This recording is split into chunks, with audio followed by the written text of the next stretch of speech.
Hello and welcome back to the Comic Literate podcast, the podcast that does deep dives into the best of comic books, graphic novels, mangas, and penny dreadfuls. I'm your host, the soon-to-be known as Comic Stan, and with me, as always, is my vivacious co-host. It's Jamie. The wrong day to call me vivacious. I mean, this one's been in the chamber for a while, and it's just come about. It's like, I'm just going to get this one out of the way and done with. Yeah, squeeze that easy one out. Do you not feel vivacious at times? No. What, never? I mean, sometimes. I asked that as someone who had to look up the meaning of it. I was like, I've got a rough idea of what it means. And I went, attractively lively and animated. And I went, well, you are lively and animated. It's not attractive. No, that's the joke. But if I was gay, I would. Should we put it that way? But you are gay. I like to think that I transcend labels. You transcend something. You could not pin me down. Oh, I could. I think that would be half of the fun of it. I mean, right, that we're keeping for the paywall content, obviously. Not giving that away for free on YouTube. Call me daddy. That's already a podcast. Apparently a good one. I've not listened to it, but apparently it's a good one. Yeah? Yeah. Well, and speaking of podcasts, we are here back to recording a podcast, but this is slightly different scenario in that technically we are recording this intro from the future. This episode is about the Amazing Spider-Man new series, the newish series that started in 2022. And just going to cover the first 5 issues of that run. Yeah. Written by Zeb Wells and art by John Romita Jr. We recorded the original podcast, so we're redoing the intro. And Jamie, I'll leave it to you if you want to say how and why. We're re-recording the intro because it wasn't very good. And I had some spicy opinions that I've not changed, but certainly tempered. And so we thought we'd re-record it. That's fair. So you'll notice a shift, and I think we'll at least kind of put in and this is where the pre-recorded stuff will start, because that part is basically going to be about the writing and the story of the first 5 issues of this run. And here we're just going to go over the art a little bit, just because that's what we're redoing. I'll get into the specifics and nitty gritty, but basically the art, I think, I was largely indifferent to the art. Yeah. And the reason for that, as we got into originally, and we're just going over again a little bit today, is for me, I found the first 5 issues of this Spider-Man run a bit of a breath of fresh air as a running Spider-Man fan of the Spider-Man comics. I'd actually dropped out of the comics because for me, they haven't been as good as, I think the last time for me they were good was Superior Spider-Man, when that was quite a few years ago now, but Doc Ock took over Spider-Man's body, and that was a bit of a fuck you to Peter Parker, but it then worked out in the end, and it's a good run, and I recommend it if anyone's looking for any good Spider-Man comics. This one, I felt it returned to the roots a bit, where Spider-Man was a bit more of a street superhero again, and I thought that the story was interesting, and as I say, you'll hear that later. I thought the quips were good, which we'll get into later as well, but I was largely indifferent to the art. It was passable for me, and I think, as we've kind of figured, is if I like a story, I kind of don't pay as much attention to the art. Yeah. Whereas you had some different opinions. Yeah, I didn't like it, unfortunately. So the art it wasn't fine. I had a lot of issues with it. I think the thing that we really came around to is that John Romita Jr. was quite good at drawing Spider-Man superhero shenanigans. Action shots, shall we say. Yeah, his anatomy was good. His sense of movement was good.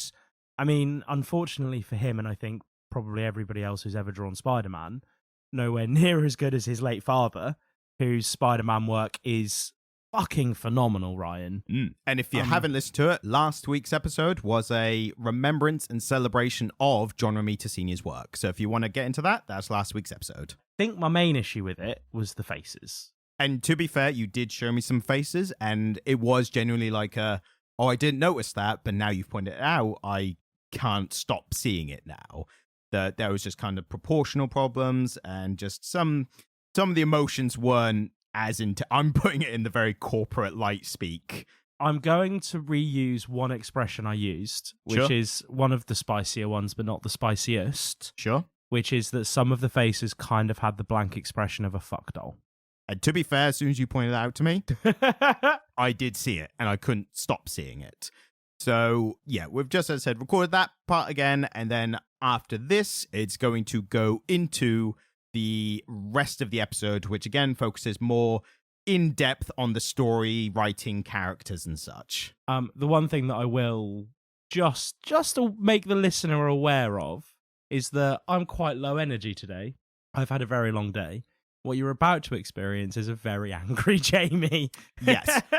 But you do come around a bit more. I mean, spoiler for the rest of the episode, but you do come around a bit, I think, on some of the smaller points. Like I said, the quips, you realize, like, yeah, they were actually quite good, and little things like that. I mean, the listener will hear them as they continue on this episode. But I think you came around a bit more on a bit of the story, but that was in relation to other superhero and other Spider-Man specifically comics. Whereas, as we've established, kind of the theme of the podcast is you are comparing these comics to like great literature, which I think is a good bar to look at, because when we do comics, and we're doing one very soon as well, that I think we're both very positive on. Yeah, I think it's a good bar to compare to, because when they do hit that bar, we can celebrate the comic. Like, hey, the comic medium is a good storytelling. And I've been thinking about this a lot, when comic book writing is as good as what you get in a good novel, a double threat, because you have this beautiful artwork that's serving the story and an amazing story and great dialogue, and the dialogue has all this room to breathe because you're not getting all the expositional stuff because you're seeing that on the page. And I think it makes me sad because there's so much great stuff out there, but the market's so saturated with superhero shenanigans. Yeah. And that really was my takeaway. But ultimately, we decided to re-record it in light of recent events because I was really fucking mean. And I was mean in a way that I felt was justified, because this is a product that people buy, and it was bad. But also, I didn't really feel that it was kind or conscientious for us to put out a rant of that magnitude. At some point, once the dust has settled, we will give it to you behind a paywall, and you can hear me go off on one. I mean, put it this way as well. There are going to be future... like this is the modern run of this superhero, and you're probably going to have some similar critiques. Yeah, this isn't the last time you're going to hear me go off on one about something. So, yeah, just enjoy the episode. It's going to be great. We're going to have a great time. Exactly. And now we cut back to the past. I don't know if I left in the future part or not, but it's close enough. We can cut it together. It's fine. Yeah, it'll be fine on a night. But this is a cutting room floor experience. This is like the last episode of Neangelis Evangelicon. Yes, that. I do know roughly what you mean. Yeah. But like, not enough to be like, to provide my own intake on that. They're all nerds. They'll get it. Exactly. So yes, enjoy the rest of the episode, and we'll see you now and again next week. So thank you. I found the story to be a bit generic. Okay. See, that's interesting, because I made specific notes about things I found about it that weren't as generic for superhero comics. And that was part of the reason why I thought it'd be interesting to talk about it. A bunch of the story beats were the same as the Miles Morales comic. Well, so one of the big notes, so we're getting straight into it. We're covering all 5 issues just straight from the start. No non-spoiler. You know our recommendations at this point, so no need to get into those. Yeah, don't bother. But one of the main points I thought, which is interesting, which I kind of had while reading this, was of this 5-issue story arc, it didn't culminate in a big bad final fight with the bad guy. It culminated in the issue before the last one, Spider-Man getting tricked in what I thought was genuinely like a clever trick in this kind of seizing territory New York mobsters thing. And then the last part, there wasn't actually a big fight. It was Spider-Man tricking the character Tombstone back and like getting them even. Did you not 100% see that coming though? It wasn't to be seen coming until it happened at the end, I thought.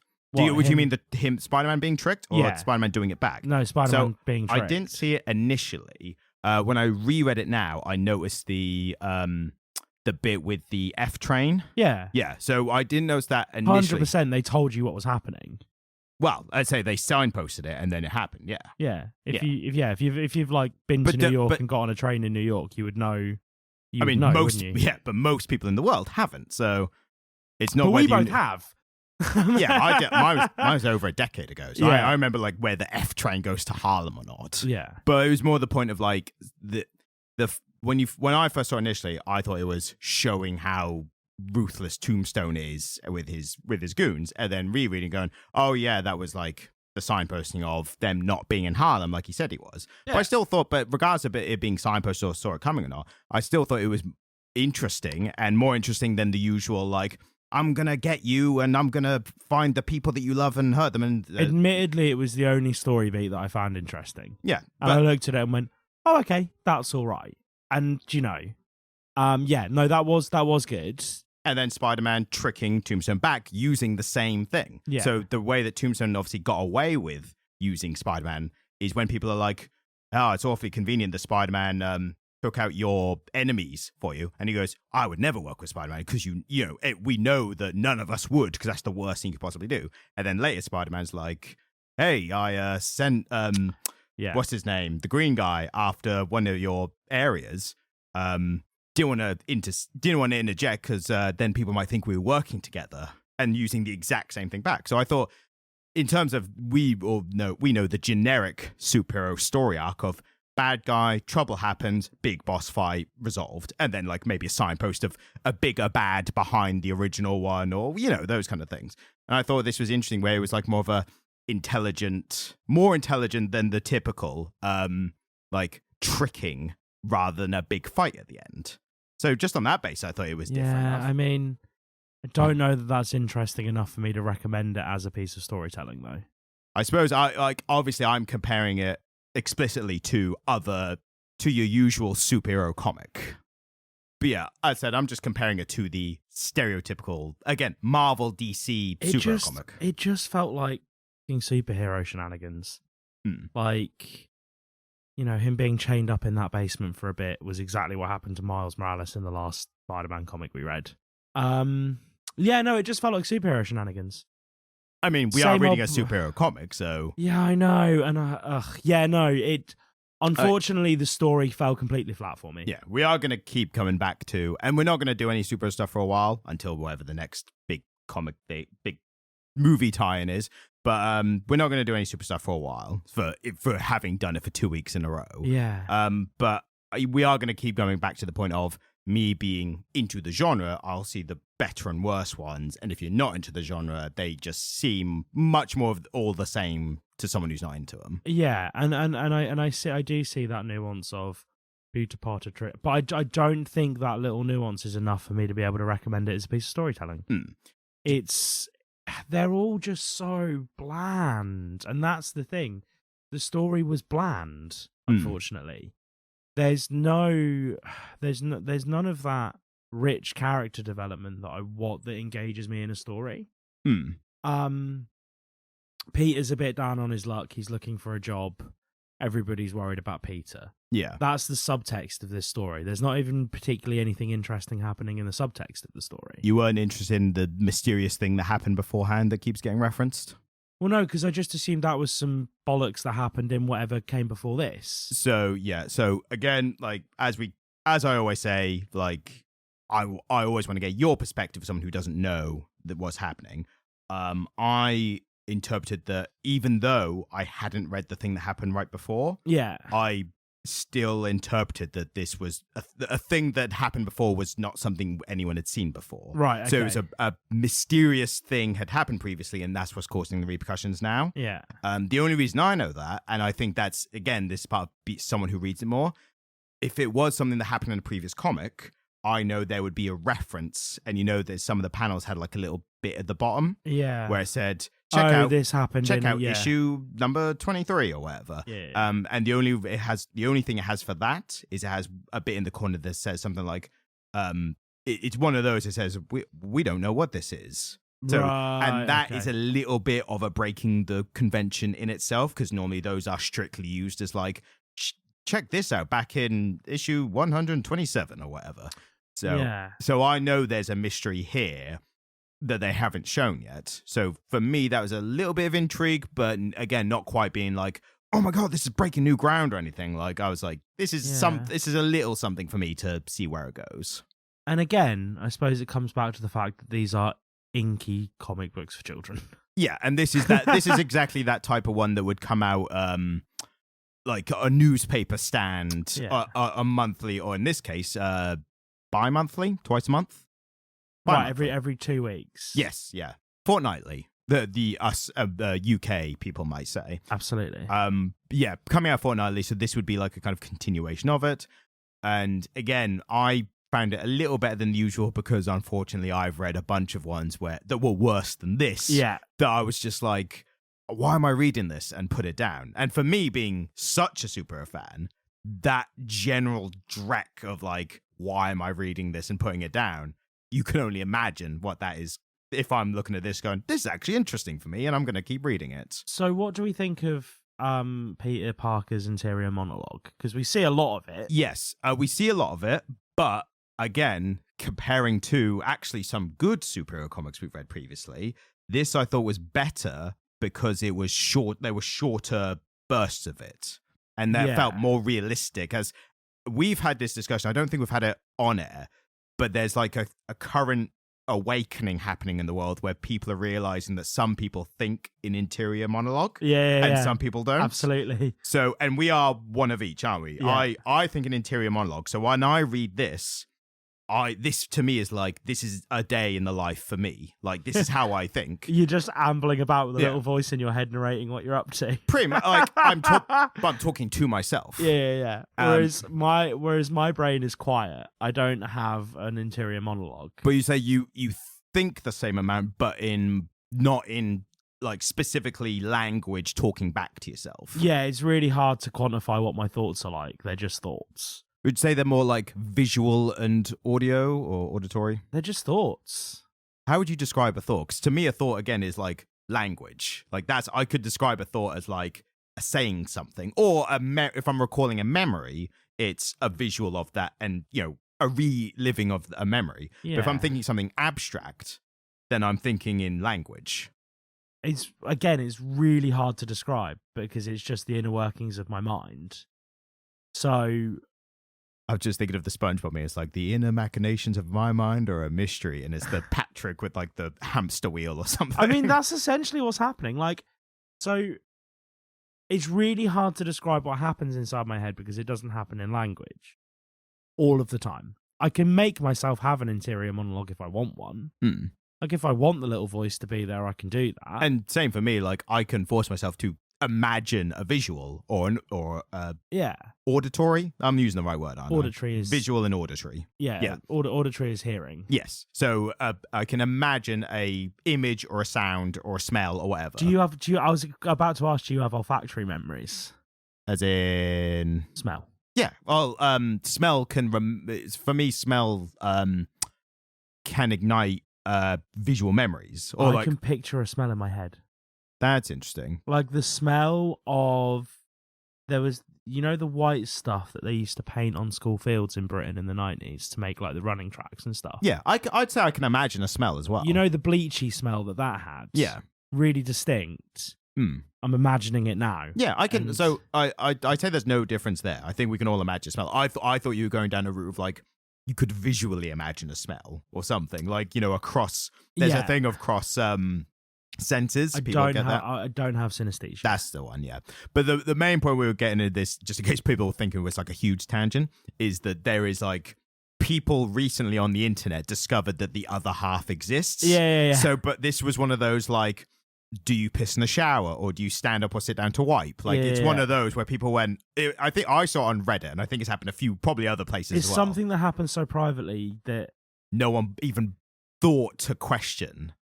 And what's interesting is interior monologues in film, TV, and comic books. I think what's happened there is half of people like myself were seeing that going, yeah, that's how brains work. And the other half, I would assume like yourself. I thought it was a convenient narrative device. Exactly. Like just a form of storytelling. Yeah, absolutely. It's like, oh, they're narrating their thoughts. That's interesting. That's a thing that happens in TV and movies. Wouldn't that be weird? That's how the writers show what they're thinking. Whereas, absolutely, yeah. Whereas my side was going, yes, that's how we work as humans. Well, because you lot just going around fucking jabbering away in your head. Weird, man. Yeah, weird. Yeah. It's weird to us that you don't. Because it's weird to me for me to hear you going, I can't describe a thought. I'm like, what do you mean you can't describe, like, because I can immediately say language, like it's just language in my head. So the fact that you can't, I'm like, that's crazy to me. So when I'm thinking about something, the best way that I can describe it is that if I'm thinking about like trees, all of my experience with trees and my understanding of trees all just kind of unfolds out of itself in my head. And so I can think about a tree without needing to verbalize the things that I understand about a tree. See, if you ask me about a tree, so say you ask me about fucking chestnut tree or something, I would internally go, chestnut tree, and then like, what do I know about that? Like, I could verbally show you what I'm thinking as I'm thinking it. I could think, you know, the term thinking aloud. When someone says, "Oh, we are," so like, if someone's talking and someone goes, "What?" and you go, "Oh, I'm just thinking aloud. Ignore me." That's literally the thoughts inside coming outside. Well, exactly the same. One of the things that I do a lot is I will talk through my thoughts with people, and when I do some of my best work when I'm thinking out loud, and it's because it gives language to my thoughts. Like when I'm thinking about something, until I talk about it, there's no English happening. It's just like I'm just having these abstract thoughts and I'm just kind of working something out in my head, and then the words fall out. Like I don't have to think of the words that I'm speaking before I speak them. I just there's a sentiment that I want to get across, and then I form sentences. Whereas you were telling me that you think about your work. I mean, maybe you just think before you speak more than I do because I'm a bit of a dick. But so I would say that you start getting into like an introverted extroverted discussion. But I think regardless of where you are on the scale, it only depends on how many situations you do this in. Yeah. So I think even though I think in language, I can still have a stream of consciousness where it skips the brain. So literally not thinking about what you say before you say it, like we do pretty much on this. Like we haven't got time to prepare an hour and a half worth of speaking. Yeah. So there's still a stream of consciousness. But the difference is if I then stop and think of something, the language just changes from outwardly to inwardly. That's the difference. Man. So we've gone on a tangent. Yeah. All this to say, we see Peter Parker's interior monologue here. Yeah. I found it more realistic speaking as a interior monologue person. We need names for these types of people. Innies and outies. No, that doesn't work. I'll look it up. I'll do some Googling. Next week, we'll come back with some names. Sure. The thing that I find, and I often find this, is that when you show me too much of an action star's inner workings, kind of makes them feel a bit slow to me. Yeah, there's definitely a definitely huge difference with action with or without monologue. And to be fair, there's a couple panels where that happens here, but it's in between thoughts. But I get what you mean. Like, my favorite comics undoubtedly are ones where longer action scenes, fight scenes, whatever, don't have any additional dialogue or anything. Yeah. And I get to enjoy the art and the actions as they happen. But this is, I think this being, 20 pages an issue, rough give or take, and having a limited time, it's definitely not my favorite still, but I accept and can still enjoy when it's short lines. And the reason being is because, again, like I said, that's more realistic to me as someone who thinks like that. If you're doing a lot of stuff and you're also trying to think like quite intensely about like what you're next gonna do, or like you're trying to work something out while you're doing stuff, it's not like long paragraphs of monologue as we've seen in other comics. It's short lines where you're just trying to like each one is its own individual thoughts and you're just trying to get through them. And the human brain, they can't be so like vast to just get across in one action glad scene. That it's succinct. Succinct, yeah. I'm glad that it's succinct.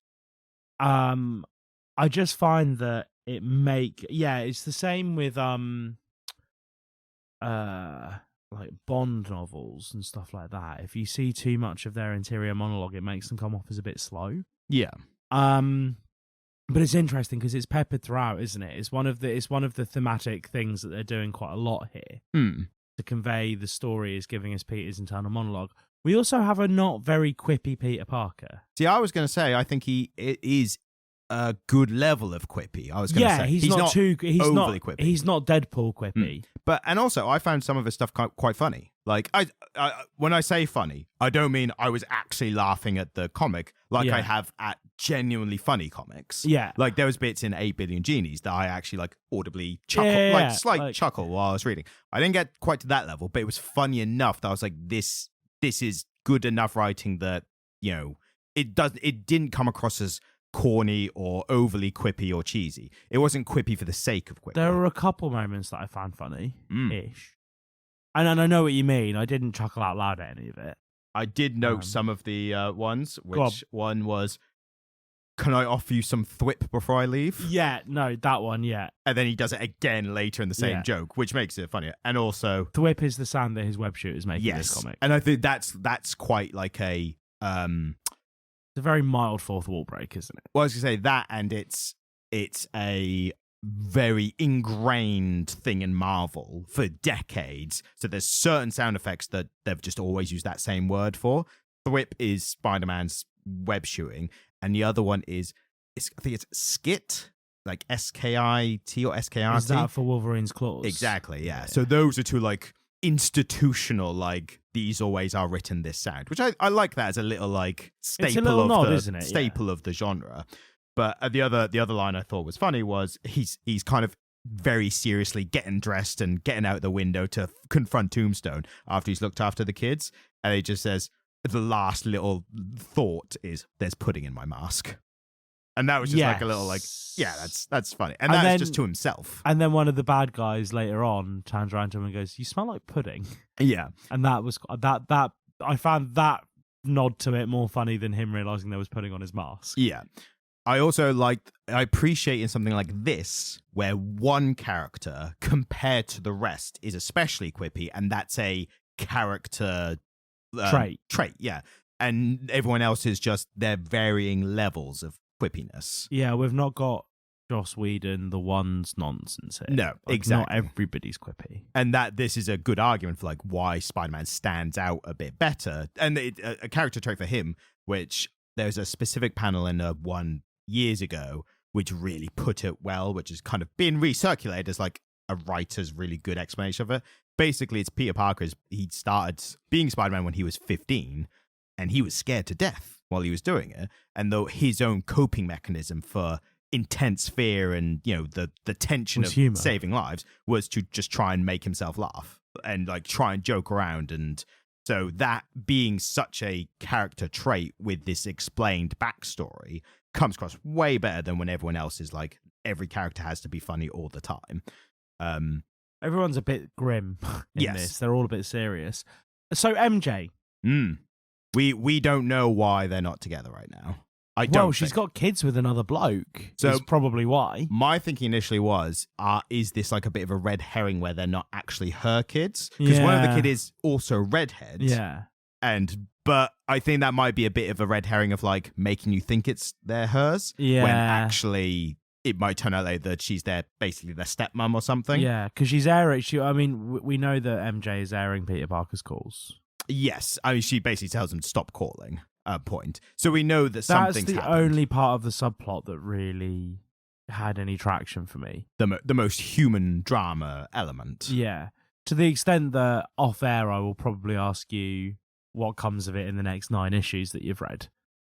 So it wasn't good enough that I wanted to read more, but it was the thing that intrigued me most, is that subplot. I can tell you that I'm at issue 14 myself, and they've explored the relationship as it currently is more. Yeah. And there's been development, but they still haven't revealed, unless I've missed it and unless I've completely blanked it, but they still haven't fully revealed what happened previously. Because I'm more interested in the actual relationship than itself than the whys and wherefores of how they got there. But that was the most interesting relationship, because it's obviously, you know, Peter Parker always has MJ, right? Like where there is a Spidey, there is Spider. Peter and MJ, yeah. Yeah, where there's a Spider-Man, there's an MJ. And also, interestingly, they also have the Black Cat, which is also his kind of side chick, for lack of a better term. Yes. But it's an interesting one, especially with Peter Parker, because normally these superheroes have like one, and he does to an extent, one specific other half, or romantic goal, or however you want to describe them.